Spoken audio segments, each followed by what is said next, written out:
get paralysis by analysis and you do nothing, right? You would just go, right, I'm just gonna get a ready meal. This is ridiculous. And I think one of the things that people are struggling with quite a lot at the moment is that there's quite a lot of hate in the industry for certain exercises, certain ways of doing things. Trying to get your glutes to grow in 2022 is an absolute minefield. You have loads of people telling you that these exercises are bad, these exercises are good, don't do this, do that, don't do too much of this, don't do too much of that. It's all getting a bit confusing, right? It's a little bit like going into Tesco's, trying to do your shopping, knowing the recipe book that you have, but then being told, actually, you shouldn't use this, you shouldn't use that. Would you ever cook anything? Probably not, because you'd get so overwhelmed by all the information that you'd been given, all the different ways you've been told to do it. In fact, you'd probably get paralysis by analysis and you'd do nothing, right? You would just go, right, I'm just gonna get a ready meal. This is ridiculous. And I think one of the things that people are struggling with quite a lot at the moment is that there's quite a lot of hate in the industry for certain exercises, certain ways of doing things, that's leading people to not do anything or carry on doing what they're doing and not necessarily take the leap into things that is going to help them in the long run. In this video, I'm going to be covering 10 things that you might be doing that are preventing that growth. So I'm not saying that you should not do these things, I'm not saying that they're all terrible, but they are 10 most common things I've picked up over the last few years of coaching that I think people are going to be cutting themselves short on. Things that they are doing that I think that actually, if we were to stop doing those things, you would grossly help yourself out. And these aren't exercises, these aren't, you shouldn't be doing kickbacks or you shouldn't be doing hip thrusts. This is far more in the everyday aspect of what you're doing. I'm really looking forward to this, so let's get stuck in. Now, the actual crux behind this video was an Instagram post that I did regarding 10 things that you're doing that mean basically that your glutes don't grow. And somebody commented saying, can you expand on this in a YouTube video? And I thought, hey, I'm going to start YouTube up anyway. Let's give it a crack. Essentially, I did 10 reasons your glutes aren't growing through analogies, because I think it's very easy to get this information and then just go, yeah, obviously, yeah, and then you forget something. And the thing that was so obvious when you first read it, all of a sudden we forget about. So it wasn't that obvious in the first place, and it certainly wasn't something that off the back of that part of the information that you were given, you were able to implement. So the idea of me using analogies was to try and create a way that we could start to remember these things a little clearer. So the first point was chronic dieting. People who chronically diet and expect to see growth of muscle, whether that's glutes or back or arms or anything, it's kind of ludicrous. And the example that I gave for this was, you wouldn't expect a puppy to grow big and strong from underfeeding it all the time. And this is a really easy example, because when we look outside of ourselves at things that are not us, so things that are, for example, our pets or our children, we tend to do things very differently, and we tend to treat them very differently to how we treat ourselves. And so the reason I put this analogy up there is because everybody's very, very cautious of puppies. Everyone thinks, oh, we need to look after them, we need to make sure that we nurture them, we need to make sure that we train them, we need to make sure that we feed them appropriately, and so on and so forth. And then when it comes to ourselves, we don't follow that same rule. So the important thing I'm trying to get across here is this. If you want a muscle to grow, if you want a puppy to grow, it needs more food. We need to have more food. So if, for example, you were cruel and you decided to diet a puppy, that puppy wouldn't grow properly, okay? It would be malnourished, it would be undernourished, and it wouldn't develop correctly. The same kind of thing goes for a muscle in a way. If we're trying to grow muscle tissue, if we're trying to develop more muscle, which means building something, so a bit like building a house, you can't build a house if you don't have more bricks, then we need to supply that with energy. And if we're chronically dieting, we keep going through mini cuts or longer diets and things like that, we're never going to be able to really gain the momentum through that gaining phase in order to facilitate a really nice muscle gaining process. Point number 2, a lack of protein. So again, we're looking at the building blocks, and the analogy I used for this one was this. Imagine trying to build a house with no bricks. A little bit like what I said a minute ago. All the effort in the world won't help you build that house if you don't have the fundamental things or materials in order to do that. So I see people, all the time. I have conversations with new clients and prospective clients about what they're doing at the moment. Oh, I'm really nailing my training, it's going really well, but I'm struggling to make progress. I'm quite sore at the moment. I'm really struggling with this or that. And I say, okay, great, we can fix those points, that's fine. How's your nutrition? Yeah. Yeah, that's the part I'm struggling with. Okay, so how's it going? Well, I eat a lot of fats and carbs and stuff, but protein I really struggle with. I talk to a lot of my team about the big bricks. What are the things that, if nothing else mattered, you would put into place? So taking mine, training, steps, nutrition. But if we go underneath that layer, what's the next thing that matters? Got protein. Now, if we're doing all the training in the world and we're not getting in enough protein, that means we're not facilitating the development of that muscle tissue. We're not putting bricks to the building we're trying to create. And in doing that, we're potentially hindering our progress because we don't have the main building blocks required to keep the building going, to keep that build going, to keep us progressing. Because protein fundamentally will help aid the recovery process, but also the growth process after that, which is of course what we're all here for. The next big thing to consider is training consistency. Now, training consistency is super important, okay? So it doesn't matter if you train 3 times a week, 4 times a week, 5 times a week, or 6 times a week, as long as whatever you decide to do, you commit to. And that's because if you do something consistently, you get the opportunity to find out if it works. And a lot of people dilly-dally around, sometimes doing 2, sometimes doing 4, sometimes doing 5. The best thing you can do is ask yourself this: in my worst week, how many times can I prioritize training for me? Now, for some people like myself, where my job is fitness, I work for myself, I obviously have the opportunity to mix things up, I can train 6 days a week pretty happily. One of the considerations of training 6 days a week, of course, is my social life and my partner. Of course, sometimes we're traveling around, sometimes we are visiting family, got events like weddings and things, and it does take a lot more to consider these things. It takes a lot more energy to kind of plan them in. And of course, you stand a bigger likelihood of missing a session, especially with weekends and things like that. So there are considerations to doing these things that you must consider at the start before you get halfway through a block and you've missed every 6th day, for example. You're actually much better off committing to 5 days and smashing that. The analogy I used for this was, imagine you decided to be inconsistent at going to work. You wouldn't have a job for long, because consistency is what's required to get the job done. Of course you're paid to be there, and of course that you have a responsibility and a contract to go and do that. But what happens if we were to start treating our training in that way? A little bit like a contract with ourselves and the results that we want to get. If we're saying, I really want my glutes to grow, and I want to see that the energy and the emotion and the time and the money that I'm spending on getting that to work, I want to see that come to fruition, we need to commit to something. Because even if you do 3 days a week, and let's say it was a slightly misprogrammed plan and you don't have the volume that you need as an individual.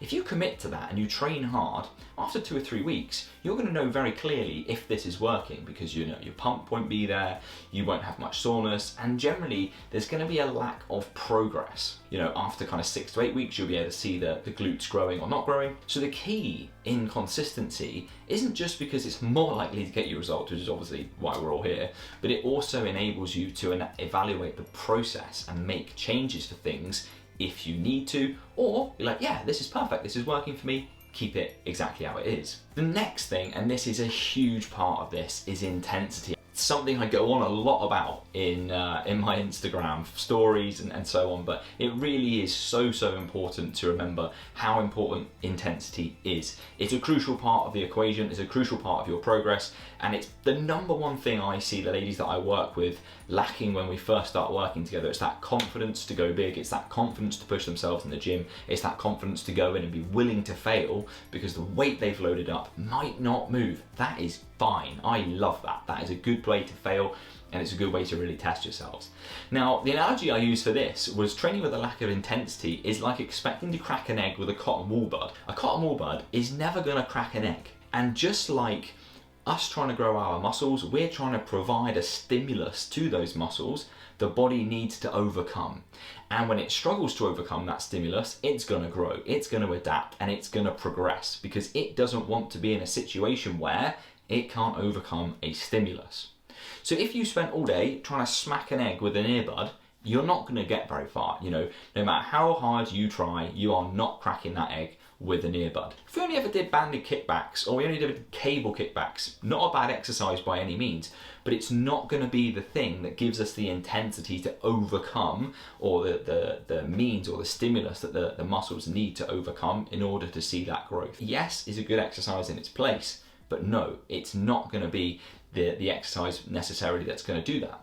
And so that's one thing to consider in terms of exercise selection. The other thing to consider is if you're doing hip thrusts at 50 kilos, but you're really capable of doing 150 kilos, you're not going to give that muscle any reason to adapt because you've not given it a big enough stimulus for it to A, warrant its need to overcome it, and B, because you're not providing it with that stimulus, it's not being challenged. If it's not being challenged, it's not going to be growing. Next on the list, we have junk volume. Now, junk volume is essentially categorized as any volume beyond that is necessary for muscle growth.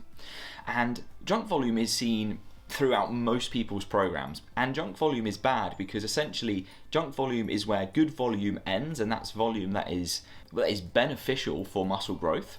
But keeping the level of fatigue down. After that, what happens is we go into junk volume where the level of stimulus to the muscle decreases and the level of fatigue increases. So essentially, it's a bit like extras. If you were to say follow a training program and you had the optimal sets programmed perfectly, but you didn't apply the necessary intensity, you might be tempted then to kind of go, all right, well, I feel okay, I'm going to do some extra sets.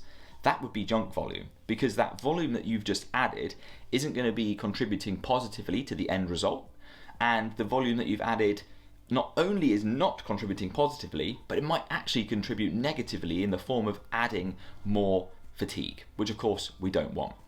So that's a really important one, and to get that right, I think it's really important to look at the intensity you train with. Intensity is something which is not given enough value to. Everyone cares about reps and sets, but no one really talks enough about intensity. Are we training close enough to failure? Are we providing that muscle with a big enough stimulus to warrant its growth, to warrant its progression? Okay, so if we're not doing that and we're just adding more sets, or kind of going through the motions, it's that intensity of training that develops the muscle, that challenges the muscle, and that's what we need. The next one is not enough carbohydrate. So carbohydrate is a fantastic macronutrient, and I know a lot of people have their difficulties with consuming carbs, whether that's a previous fear, a previous eating disorder, or just generally not necessarily explored that area yet, so they have the kind of myths in their mind of things like, oh, it's going to make me gain fat, or oh, it's going to make me bloated, things like that. And these are all things you'll overcome very quickly when you start to get more and more into them. So the more you eat them, the more confident and comfortable you're going to get with the fact that these things don't happen. And of course, there is a bit of bloating when you start eating a larger amount of carbohydrates. That's perfectly normal, but definitely a topic for a different video. So why are carbohydrates helpful? Well, carbohydrates are helpful for a number of reasons. One, they supply enough energy and a very fantastic source of energy for the session you're about to have. So not only do they help you have a better session, which means lifting more weight, doing more reps, doing more sets, so overall more volume, which of course we know contributes to muscle gain, but also what we've got is the recovery aspect. Carbohydrates have what's called an anti-catabolic effect, which means they are against muscle breakdown. So catabolic meaning the breakdown, that would happen if, say, we were dieting. So when you're dieting, that is a catabolic process because we're breaking down fat tissue, if you like, in a very standard way of looking at it. Obviously, we don't want to be looking at catabolic in a sense of muscle. That would be the thing we're trying to avoid. And of course, anabolic is the building of, the making bigger, if you like. In the sense of carbohydrate, they're anti-catabolic, which means they are against the breakdown. We have this macronutrient which is not only going to prevent muscle loss, but it's also going to do the opposite. It's going to help us build more through the energy both used in the session and obviously in the recovery and growth factor after that session. So carbohydrates are a really, really helpful and important part of the process. The next thing to consider is priorities, and actually not prioritizing the glutes. And this is something which will fascinate you, but I see so many programs from people who have just joined our team where they come in and they're like, yeah, I want to grow my glutes, and they're doing glutes at the last thing, and they're like, yeah, because I want to feel them work at the end of the session.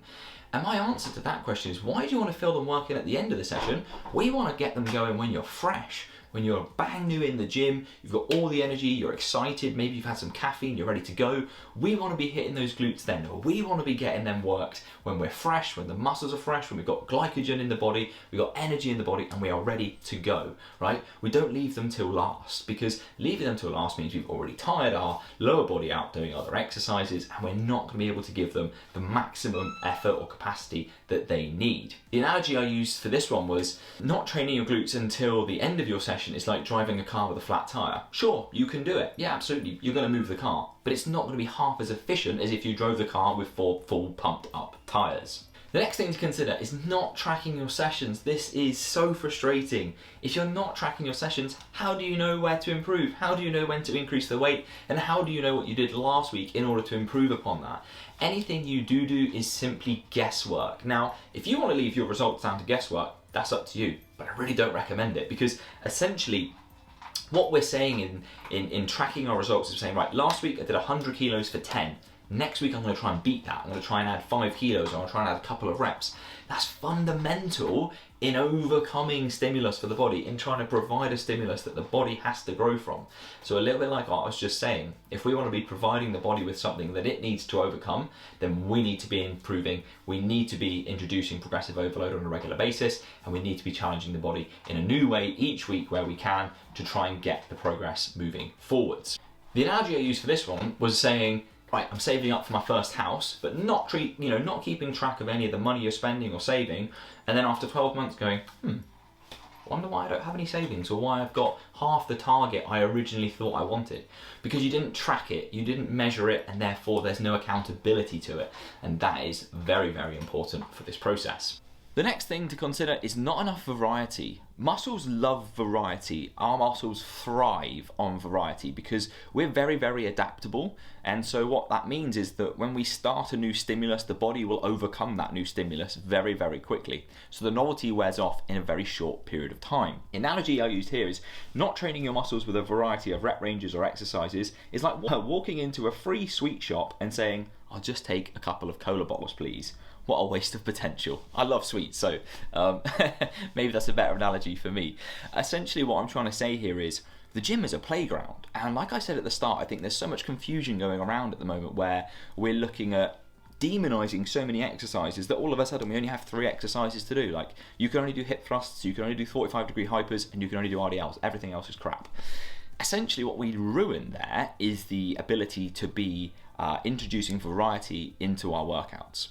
And why is that important? Well, because sure, for your first 12 weeks or 18 weeks, you could just rinse those exercises and you'd be absolutely fine. Wicked, lovely, brilliant. However, what happens after that? What happens when those exercises start becoming stale? Sure, you can do rest pause, you can do drop sets, you can do supersets, you can really spice up your training like that.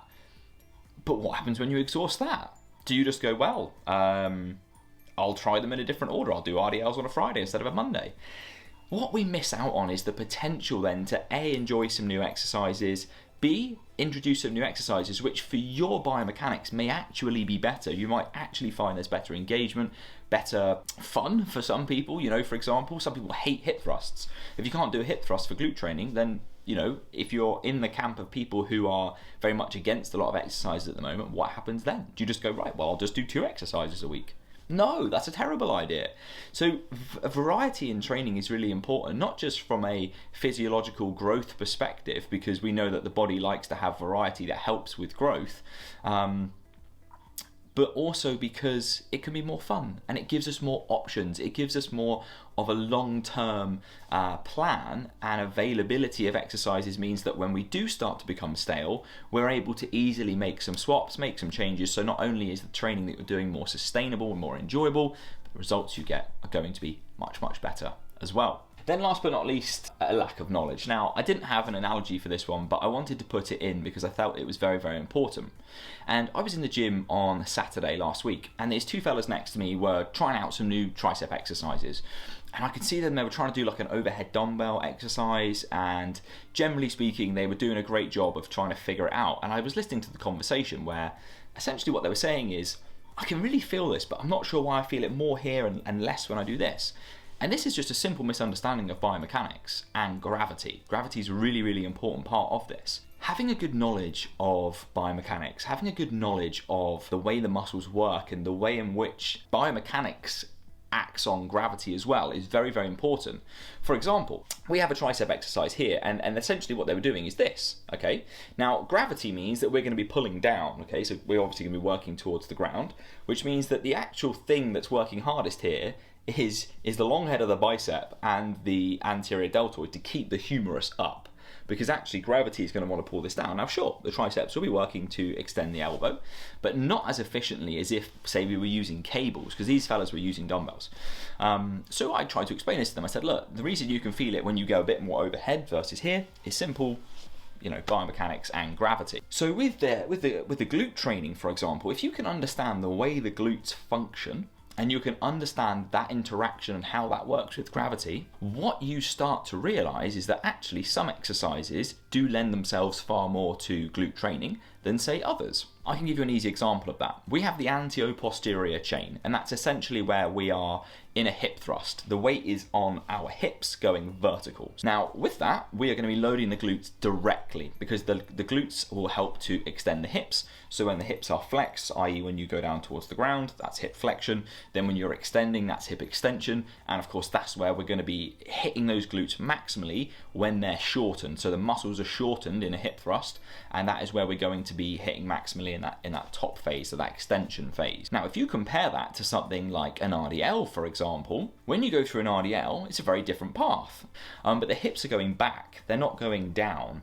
So we're getting a different loading pattern. And for those of you who don't understand, okay, well, why is that? Well, we're going to be working the glutes now through their lengthened phase. So essentially, we're going to be getting a big stretch. You know, if anyone here has done an RDL, you'll understand that huge stretch factor that you get. When you get that, what's happening is we're loading the glutes in that stretch, okay? Because the bar is, you know, fully in our hands. We're not resting it on the floor. We've got all the tension. We've got all of the weight of that bar. And then essentially we're relying on the hamstrings and the glutes to extend the hips to bring them back in. So again, this isn't an anterior-posterior movement. Although the hips are going back, the weight isn't pushing the hips back, okay? That's us. We're controlling that. So we're actually working through a different plane. The main aim with education isn't so you can flex on that and be like, haha, look how much I know. The idea is you become bullshit proof. So when somebody on Instagram or one of your friends says, oh, let's try this exercise, you think to yourself, I know that the glutes work to do X, Y, Z, so why would this be functional for the glutes? So if someone said, hey, let's do a load of jump lunges, for example, why would that work the glutes, or why wouldn't it work the glutes? All of a sudden you go, hey, I can see how that might work the glutes, but why don't we try this? Maybe this would be a better option, and it would also be much better for your knees. And that what you're doing is you're applying nuance. You're not just going, cool, that looks like a glute exercise, let's do it. You're going, why might this work? Why might not this work? And we're building on that from there. We are using that information and applying it to our training to basically shortcut the results that we want to get. Does that kind of make sense? So the aim with all of this is to save time, get better results, and enjoy ourselves a little bit more as well. Okay folks, that's all for this first video. I hope you enjoyed our return to YouTube. If you've got any questions, stick them in the comments. If you have any videos you'd like to see, please let us know.